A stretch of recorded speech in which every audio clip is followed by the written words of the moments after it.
জীবনে প্রেমিক বা প্রেমিকা থাকার চেয়েও বরং একটা বন্ধু থাকা দরকার, যার সাথে কথা বলা যাবে নিঃসংকোচে, যার সাথে সম্পর্কটা হবে দুই দেহ ও এক আত্মা টাইপের। জীবনে একটা বন্ধু থাকুক, সকল আজাইরা কথাগুলো শোনার জন্য। মন খারাপের দিনে প্রেমিক বা প্রেমিকার মতো মন ভালো করে না দিয়ে বরং আরো বেশি মেজাজ খারাপ করে দেওয়ার জন্য হলেও একটা বন্ধু থাকুক। জীবনে এমন একটা বন্ধু থাকুক যাকে হুটহাট ফোন দিয়ে চেঁচিয়ে কথা বলে মনের সব রাগ কষ্ট ঝেড়ে ফেলা যাবে। তখন সে ভুল না বুঝে বলবে, কিরে রাগ মিটেছে, চল আজ বিকেলে দুজন একসাথে হাঁটতে বেরোই।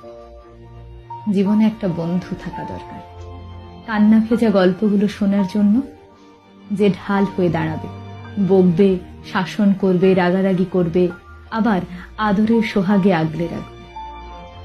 জীবনে একটা বন্ধু দরকার, যে হবে আমারই মতো, যার সাথে অন্তত নিজেকে মানিয়ে নিয়ে চলতে হবে না, যে বুঝবে আমার অভিমানের ভাষা,